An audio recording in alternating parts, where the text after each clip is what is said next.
तो welcome dear students. इसके पहले के वीडियो में हमने सेक्रेटरियल प्रैक्टिस कॉरपोरेट फाइनेंस की स्टडी की है। ठीक है, अब ये जो कॉरपोरेट फाइनेंस की स्टडी हमने की है, इसमें हमने क्या क्या पढ़े थे, एक बार हम उसकी जानकारी ले लेंगे। एक जनरली पॉइंट दिखा दूं कि हमने इसके पहले के पार्ट में क्या पढ़े थे। ठीक है, इसके पहले के पार्ट में हमने स्टडी किए थे क्या क्या। तो हमने इसके पहले पार्ट में देखा था investment decision, financial decision, meaning, definition, introduction. ठीक है, हमने क्या देखा था इसके पहले के इसमें, कॉर्पोरेट फाइनेंस का introduction, corporate finance meaning and definition, financial decision, financing decision, investment decision. आज हम देख रहे हैं इंपॉर्टेंस ऑफ कॉर्पोरेट फाइनेंस। ठीक है, कॉर्पोरेट फाइनेंस इंपॉर्टेंस, उसका इंपॉर्टेंस बिजनेस में क्यों है, कॉर्पोरेट फाइनेंस की स्टडी क्यों होनी चाहिए, कॉर्पोरेट फाइनेंस क्यों पढ़ना चाहिए, कॉर्पोरेट फाइनेंस की जानकारी क्यों होनी चाहिए, तो उसके कुछ इंपॉर्टेंस है, महत्व है।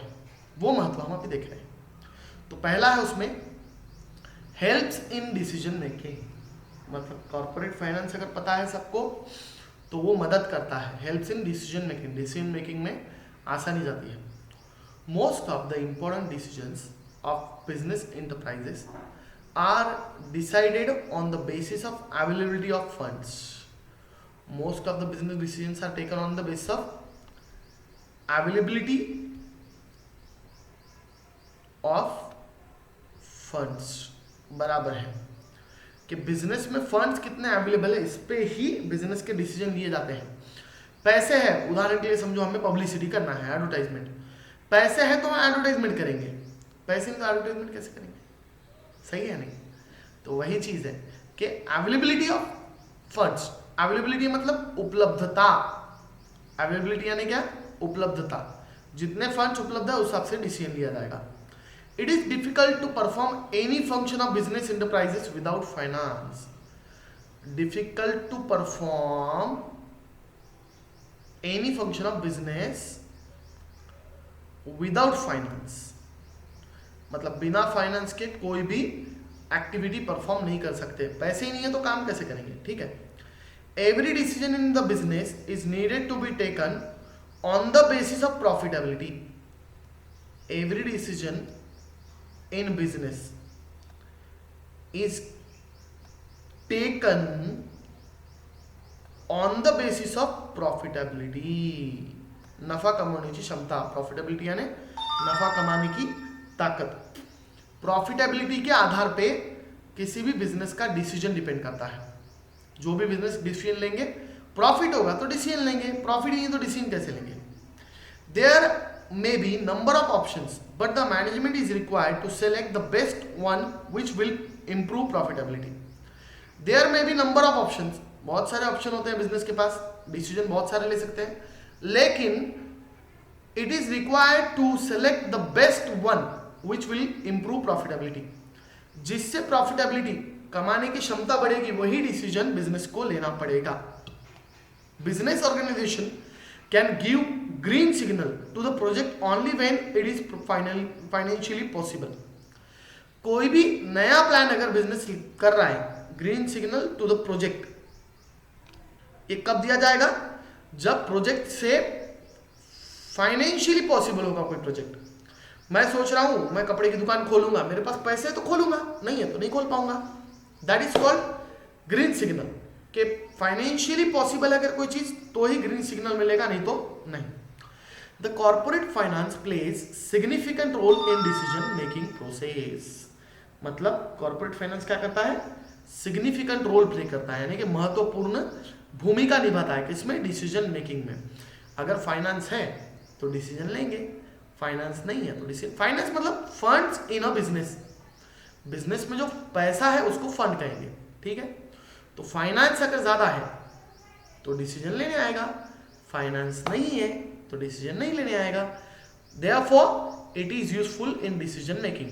अब आप बोलेंगे सर ये सब पॉइंट याद करना क्या, तो इसमें आपने अगर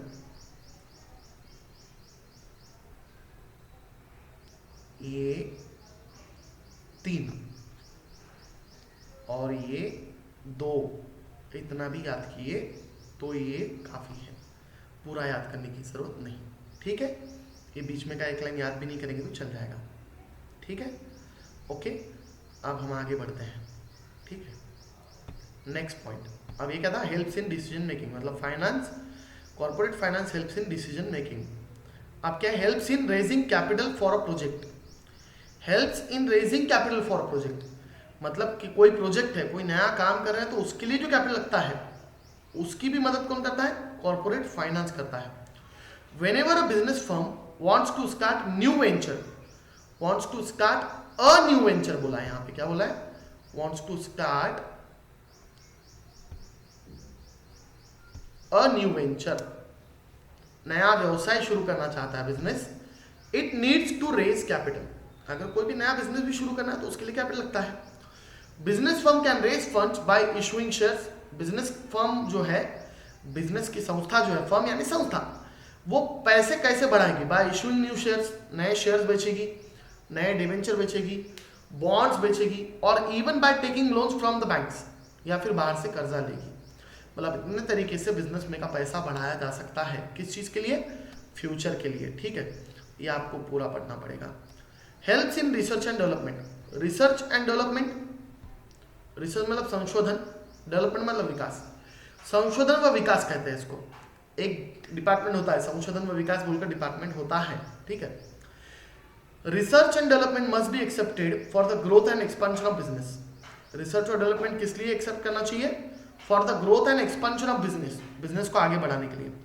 detailed technical work in is essential for the execution of projects. Technical work भी करना चाहिए for execution of project, project पूरा करने के लिए। एग्जीक्यूशन करना है ना, लागू करना, कोई प्रोजेक्ट सामने लाना है या फिर कोई प्रोजेक्ट लागू करने के लिए अच्छे से टेक्निकल वर्क भी करना पड़ता है, तो वो रिसर्च एंड डेवलपमेंट है। Research and development is lengthy process and therefore funds have to be made available throughout the research work. मतलब रिसर्च वर्क के लिए पैसे क्यों लगते हैं, क्योंकि research and development lengthy process है और उस कंटिन्यू प्रोसेस है, इसलिए उसको पैसा लगता है। मेनी अ टाइम, मतलब बहुत बार, company has to upgrade its old product और develop new product to attract the consumer by conducting survey, market analysis. इसमें ज्यादा सोचना नहीं है, आपको क्या करना है बोलता हूं, आपको इसमें पढ़ना क्या क्या है। आपको पढ़ना है ये एक पॉइंट कि research and development must be accepted for the growth and expansion of business. Next point, research and development is lengthy process and therefore funds have to be made available throughout the research work. खत्म, ये दो ही आपको पढ़ना है, मतलब आपको इसमें 4 point में से 1-2 पॉइंट याद करने हैं, ज्यादा याद करने की जरूरत नहीं। ठीक है, नेक्स्ट पॉइंट, नेक्स्ट पॉइंट क्या रहेगा हमारा, helps in smooth running of business firm. Business firm अच्छे से स्मूथली रनिंग करे, उसकी मदद करना। ठीक है, तो अब उसमें मदद कौन करेगा, फाइनेंस। ठीक है, a smooth flow of corporate finance is needed so that salaries of employees are paid on time. अब एक बिजनेस स्मूथ यानी कि अच्छे से रनिंग कब करता है, अच्छे चलता कब है, जब सारी बिजनेस की चीजें अच्छे चल रही है, बिजनेस की सारी चीजें अच्छे से चलती है पैसों से। तो कॉर्पोरेट फाइनेंस इज नीडेड, जरूरी होता है, किस लिए, salary, so that salaries of employees are paid on time, time पे सैलरी पे करने के लिए काम में आता है corporate finance. Loans are cleared on time, loan भी क्लियर करने के लिए कॉर्पोरेट फाइनेंस जरूरी होता है। कॉर्पोरेट फाइनेंस कब कब जरूरी होता है, corporate finance is needed for salaries of employees are paid on time, 1, loans are cleared on time, 2, raw material is purchased whenever required, जब भी जरूरत है तब रॉ मटेरियल परचेस करने आना, उसके लिए भी लगता है corporate finance. Sales promotion of existing product is carried out smoothly. Sales promotion है मार्केटिंग करना, सेल्स प्रमोशन है एडवर्टाइज करना, किसका, जो प्रोडक्ट है अपने पास बना बनाया उसका, जिससे कि उसका सेल बढ़ेगा। And new product can be launch effectively, और कॉर्पोरेट फाइनेंस से क्या होता है, नया प्रोडक्ट भी लॉन्च किया जा सकता है। मतलब कॉर्पोरेट फाइनेंस किसमें हेल्प करता है, helps in smooth running of business firm. कैसे, corporate finance is needed for a payment of employ salary, employ की सैलरी पे करने के लिए काम में आता है। Corporate finance is needed for clearing the loans, loan clear करने के लिए भी काम में आता है। Corporate finance is essential for purchasing raw material. Corporate finance is useful for sales promotion. Corporate finance is needed for launching a new product. इतनी चीजें इसमें हैं, मतलब ये इतनी जगहों पे यूज आता है। अब पॉइंट नेक्स्ट, ठीक है, next, brings coordination between various activities. Coordination होना है यानी समन्वय। अब समन्वय कैसे होगा फाइनेंस से? Corporate finance plays significant role, महत्वपूर्ण भूमिका, in control and coordination of all activities in an organisation. Corporate finance कर रहे हैं, पैसों का मैनेजमेंट कर रहे हैं, ठीक है, वित्त व्यवस्थापन कर रहे हैं। तो ये पैसों का व्यवस्थापन करते वक्त सभी एक्टिविटीज जो बिजनेस की उसके बारे में भी ऑटोमेटिक क्या हो जाता है, समन्वय हो जाता है। For example, production will suffer if finance department does not provide sufficient finance for the purchase of raw material. बराबर है, प्रोडक्शन जो है वो तकलीफ में आ जाएगा, प्रॉब्लम में आ जाएगा। कब? अगर फाइनेंस डिपार्टमेंट रॉ मटेरियल के लिए पैसे नहीं देगा तो। Due to this sales will also suffer. Production ही नहीं हो रहा है तो सेल पे भी परिणाम गिरेगा, सेल भी मुश्किल में आ जाएगा, सफर यानी मुश्किल में आना। And therefore the income of concern and rate of profit will be affected. और सेल नहीं, देखो प्रोडक्शन नहीं हुआ तो सेल नहीं होगा, सेल नहीं हुआ तो इनकम नहीं होगा। यहां पे देखो लिंक कितनी अच्छी बता रहा है ये, इसने लिंक क्या बताई, प्रोडक्शन विल सफर कब? If finance department does not provide sufficient finance. फिर क्या होगा? Due to this sales will also suffer and therefore income of concern and rate of profit will be affected, मतलब वो भी कम हो जाएगा। Thus, efficiency of every department depends upon the effective financial management। ठीक है, मतलब इफिशियंसी यानी कार्यक्षमता जो है बिजनेस की वो किस पे डिपेंड करती है? वो डिपेंड करती है इफेक्टिव फाइनेंशियल मैनेजमेंट पे। मतलब efficiency of business depends upon the effective financial management. ठीक है, इतने में आप ये पूरा लेना पड़ेगा, इस पॉइंट के लिए आपको ये सब जरूरी है। ठीक है, चलो हम आते हैं नीचे, पहले हम क्लियर कर देते हैं जो भी हमने ड्रॉ किया है। क्लियर ऑल 5 पॉइंट हुए यहाँ पे। अब हम देख रहे हैं next point, promotes expansion and diversification. Expansion यानी बढ़ाना, डाइवर्सिफिकेशन यानी बदलाव करना। ठीक है, पैसा है तो हम एक्सपांशन करेंगे, पैसा है तो हम बिजनेस को बदलेंगे, नहीं तो कुछ भी नहीं करने आएगा। Modern machines and modern techniques are required for expansion and diversification. अच्छे मशीन और अच्छा पैसा, अच्छे मशीन लगते हैं, मॉडर्न टेक्निक लगता है, required for expansion and diversification. बढ़ाना है बिजनेस को या बस बिजनेस में चेंजेस करने हैं तो नए मशीन और नई टेक्निक लगती है। Corporate finance provides money to purchase modern machines and technology. Simple, corporate finance किस लिए काम में आएगा? परचेस करने के लिए, क्या? मॉडर्न मशीन और टेक्नोलॉजी परचेस करने के लिए। Therefore, finance becomes mandatory for expansion and diversification of company। इसीलिए फाइनेंस क्या हो गया? मैंडेटरी हो गया। मैंडेटरी यानी जरूरी हो गया, कंपलसरी हो गया फाइनेंस। ठीक है, corporate finance provides money to purchase modern machines and technologies. Therefore, finance becomes mandatory for expansion and diversification of company। ये 2 लाइन भी आप पाठ करें तो काफी हो जाता है। ठीक है, नेक्स्ट क्या है? Managing risk. जी हाँ, पैसा है तो रिस्क को मैनेज करने आता है। Company has to manage several risk. Company को मैनेज करने पड़ते हैं रिस्क। कैसे? उदाहरण के लिए, such as sudden fall in sales, loss due to natural calamity. नैसर्गिक आपदा, नेचुरल कैलामिटी यानी नैसर्गिक आपदा। Loss due to strikes, loss किस वजह से? स्ट्राइक की वजह से भी लॉस होता है। कभी कभी होता है ना, जैसे लॉकडाउन आ गया, लॉकडाउन आ गया तो कितना नुकसान हो रहा है। अब ये नुकसान को भरेंगे कैसे? तो उसके लिए भी कॉर्पोरेट फाइनेंस लगता है, उसके लिए भी पैसा लगता है। Company needs financial aid, aid यानी help, to manage such risk. ऐसे प्रॉब्लम से लड़ने के लिए क्या लगता है?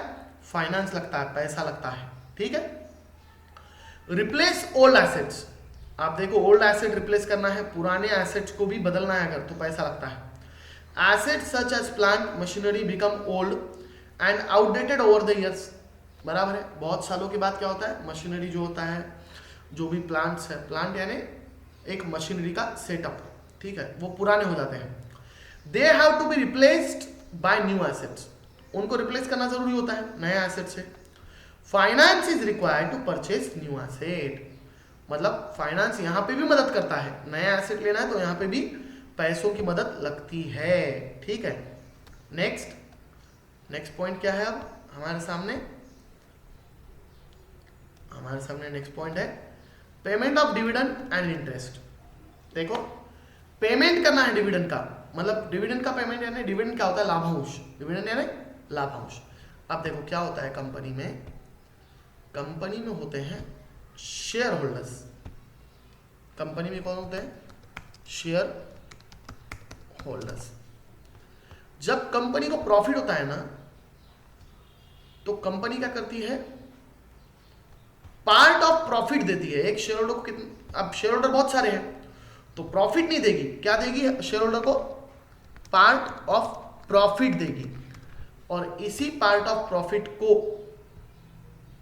इस पार्ट ऑफ प्रॉफिट को क्या कहते हैं, इस पार्ट ऑफ प्रॉफिट को कहते हैं डिविडेंड।